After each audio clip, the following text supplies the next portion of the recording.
Friday, the 19th of September, 2008.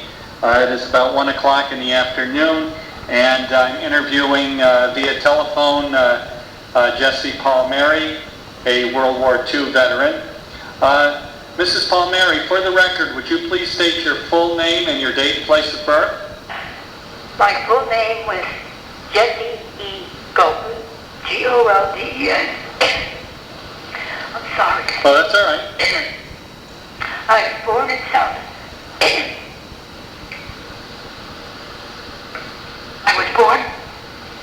Southampton Hospital on September 22nd, 1923. I was raised in Riverhead, Long Island. I attended Riverhead High School, law school system, and I was graduated in 1941 from Riverhead High School. Okay. And when you graduated from high school, did you go on to college at all? No, I didn't. Okay. Did you take a job? Yes, I did. Okay. And what kind of work were you doing at that time? Clerical work. Okay. I had taken a business course in high school. Oh, I see. Okay. And do you remember where you were and what your reaction was when you heard about the attack on Pearl Harbor? I was sitting in the living room with my family, and my one brother had been out with his friend, and he came in. He told us. We were shocked. Okay. Now, did your brother immediately go into the service? No. Okay. And I see you went in 1944. Did you continue on in that occupation you were doing at that time? Were you working in the clerical field? My girlfriend and I enlisted together up at Camp Upton. Okay. They called my mother, and she gave her oral approval over the phone, because I would have been 21 in September, and they got me in May. And after our physical, they called my mother, and she gave her okay. Okay. And we were in the Army. Okay. Why did you decide on the Army? Well, I guess my father had been World War I veteran, and he had been stationed at Camp Upton. And we just decided we were going to join the Army. And they had a recruiting booth trailer in Riverhead. Okay. And we went there one day, and that's what happened. They gave us the appointment to get up to Camp Upton. They took us up to Camp Upton for our physicals. And from there on in, we were in the Army. That was the 17th of May in 1944. Okay. And when you went to Camp Upton, did you get any kind of basic training there, or did they ship you someplace else? We were shipped down to Oglethorpe, Georgia. We took our basic training in Oglethorpe, Georgia. Was that your first time away from home? Yes. Was it difficult for you being away, being so far from home? No. I communicated with my mother. We wrote each other all the time, and my aunt, and so I had letters from home. Okay. What was basic training like down there? It was fun. It was aggravating. And but basically, I was never sorry that I joined the service. I mean, we did our wash on scrub boards in the laundry room, and we had catwalks between the barracks and the laundry room and the clotheslines, and sometimes you go back and find some of your items missing, so you take the other one's items to make up, because we had to account for our clothing. And I had an iron, so I was very popular. I had one of the few irons I had brought from home. Okay. And but I met a lot of nice girls, and there was another girl named Nolan. Being my name was Golden, it would get confusing in mail call. And we had in the middle of the woods, we would have orientation sitting on bleachers and look out for the spiders, look out for the bugs, and we wore high boots, like a man's work shoe, cotton stockings, and wool anklets, because the roads were so hot down there that summer. I guess every summer down in Georgia. but the tar would lift up with your shoe. And so we had our feet protected like that. Okay. And of course we had to take care of our area. Yeah. And learn how to roll our clothes up, keep them in the trunk. Okay. And that was basic training. And we ate in mess halls, of course. Now, did you ever have to pull any kind of KP duty or mess? Not basic training, no, just policing the area. Okay. Now, I see you sent us a photograph, and there's you and several other young women, and you're all standing there holding mops. Yes, that was a basic training. Okay. Yes, yes. Okay, now was that the uniform that you wore every day? No. Mostly? Well, mostly. They were our petite clothes. Okay. See, it's like our dresses. And we always had to have a hat on when we went outside of the building. Okay. Now, did they teach you how to fire a weapon at all? No, no. I feel that we opened the door a little wider for these girls that are in today, believe me, because it was a different army then, you know? Yeah. And, but we had gas mask drills. Uh-huh. And we went walking in the woods there one day, and they had told us that they were going to have a drill, and they were going to set off these powder pots. And I gave a dive into the woods, and there this fellow sitting there yelling at me, get out of here, because he was going to set the pot off. Oh. And so I ran to another place and dumped down. And as I say, we had gas mask drills, and but we weren't handling weapons at all. Okay. Now, did you have a lot of exercises and calisthenics too? Oh yes, yes, yes. All through my career in the Army, we had calisthenics. Okay. And once you completed your basic training, whereabouts did you go next? I signed up for Camp Upton, Long Island, which was near my home. Yeah. And I asked to be put into medics. Well, I served there for a few weeks, and I was learning different things. And before you know it, they transferred a few of us to Governor's Island. And we worked in the G2 building in security and intelligence. And that's where I stayed for the rest of my Army career on Governor's Island, which is a beautiful, beautiful post. Uh-huh. Now, do you think they shipped you there because of your clerical background? I would imagine. I would imagine we did, yes. Okay. I know some of the fellows that were up there in the office saw us come in and said, uh-oh, here comes our replacement. But it didn't happen. They would still retain me. And they had civilian women working up there, too. Okay.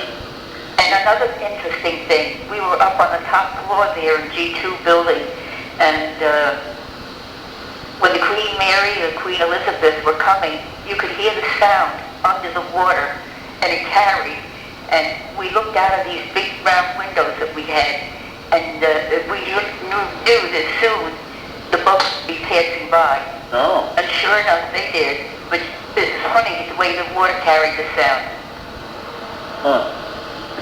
Now, did you live on Governor's Island? Yes, yes. Okay, were you in like Army-type barracks? Yes, we were a brick barracks. Okay. Now, did you have to share a room with someone, or were you in like an open bay type barrack? It was open, and there were several girls that slept there, and the NCs had a little room all to themselves. Okay. And what does NC stand for? Non-commissioned officers. Okay. All right. And how long were you there for? Well, I was discharged November 1st from Fort Dix, so I'd say it was the very last of October that I was sent to Fort Dix, and that's where I was discharged from. Was that in 1945? Yes. And that was after the war ended? Yes. Okay. And do you remember where you were and what your reaction was when you heard about the death of President Roosevelt? Well, that I can't say. We knew that he had passed away, but I don't recall, other than who was it, Truman took over? Yes. Yeah, yeah. Okay. And what did you do during your time off? Oh, we'd go over to New York and go shopping, or eating and chock full of nuts. And then we had to go to orientation and see films on the war. Uh-huh. And then we had on time off. That was during the day, of course. And then at night, we do a CQ duty. And then we had the communications radio shack there where we had to do duty there too. And if we had a woman on with us, and she outranked us, but we did the walking all over Governor's Island delivering these messages. Uh-huh. But if a fellow was on, even though he might have outranked us, he would do it. Oh, I see. Yeah. But we walked all over Governor's Island doing that, and that was at nighttime. Okay. Now, on your time off, when you went into the city, did you have to stay in uniform? Oh, yes. Yes. And how were you treated by civilians, being a woman in uniform? Very nicely. And one comforting thing was that we could wear a uniform and be accepted anywhere. Uh-huh. And I might tell you that one weekend, several of us volunteered for a program to entertain or be with these blinded veterans that had come back from the war. And I think they were stationed up in Connecticut in a home. And they came down with their escorts, and we met them. And they took us to see a Gilbert and Sullivan play. This is over the weekend. Uh-huh. And we went to Tavern on the Green. And I'll tell you, the progress that they had made was wonderful, because they could tell when they were walking on the outside, you know, how a fellow will walk on the outside by the sidewalk. Yeah. And they could cut up their food and work with their food. And they did very, very well. But their one biggest fear was going home and being a burden to their family. Yeah. Okay. Did you, and that was probably one of the more lower or sadder points of your service? Well, it was sad. Yeah. Sad seeing them like that, you know. Yeah. But I'll tell you, I feel sorry for the wounded today coming back, you know. It's a lot worse. Yes. And I had calisthenics on Governor's Island. We'd get up, we had a first sergeant, we called her Mom. And she'd blow the whistle, rise and shine. And we'd have to go out and do calisthenics outside on Governor's Island. Oh. And we had a little movie theater down there that we enjoyed. And as I say, we worked in G2, and we did our shopping in the PX. Mm-hmm. And now, speaking of shopping, I know, well, you went in 1944, but prior to that, what was it like with the rationing? Did you find that difficult to get the... Not really. We knew there was rationing going on, of course, but, and you were allowed so many, I forget what they call them now, but ration things, you know, for meat and different things. Yeah, coupons? Yes. Well, they were like little buttons, like... Oh, yes, the little round Yeah. cardboard discs. Yeah. And, well, I don't remember all that much about that, you know. Okay. But I know rationing was on. Okay. And during the war, did your mother or father work in the defense industry at all? No. My mother never worked. And my father worked at the grocery store clerk. Okay. All right. And while you were in service, did you ever get to see any USO shows or be entertained by any celebrities? No, I can't say that we did. I know one time we went over to New York and we saw Miss America, Beth Myerson. Oh, yes. she was voted Miss New York City, and we did go to different things, but as I say, that I don't know where the days went, truly, you know. They had a church nearby our barracks that we would go to, and we had the theater there, and we had the ferry that would take us from Governor's Island over to South Ferry there, and then we'd use the same thing back, and sometimes you'd see the fleet come in from Staten Island, and all the sailors would be getting off their boat. And their boat was a lot bigger than ours, of course, because ours was just from Governor's Island to South Ferry. Okay. And did you get to go home at all very much? Oh, yes. They had a bus that would leave from camp, and I would get home fairly often. Okay. That was in Camp Upton, the bus, but from Governor's Island, I had to go to Long Island Railroad and go home that way on the Long Island Railroad. Did you get weekend passes quite often? As we needed them. Okay. And do you remember what it was like when you heard about the end of the war in Europe? Was there a lot of celebration? I'll tell you, we went over to New York City, a group of us, the day after. They were still going crazy over there. Everybody was hugging one another, kissing one another, you know. It was just exciting and thrilling. And frightening, so more or less, too. Right. But then again, you knew that the war really wasn't over because there was still the war going on in Japan. Yes. Okay. And once that war ended, was there a lot more celebration? Yes. Okay. And you stayed in the service till November. That was a couple months after the war had ended. And then you were discharged. Where were you discharged from? Fort Dix, New Jersey. Okay. And did you make any use of the GI Bill? No, much to my regret. Okay. Did you stay in contact with any of the people you were in service with? Oh, yes, I did.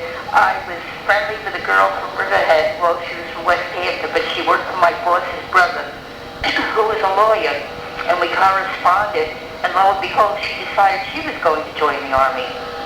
So I think the lawyer could have killed me. I took his secretary away. And I might add that when I was still living in Riverhead before I got into the service, the 113th Infantry had a sub-camp on the same road as us, only further away. And we lived on a corner, and I met my husband from there. I met him in 1943, and he was in the Army. He had been in the National Guard when they changed over to the Army. And he was in the service 10 years altogether, but he ended up over in Europe.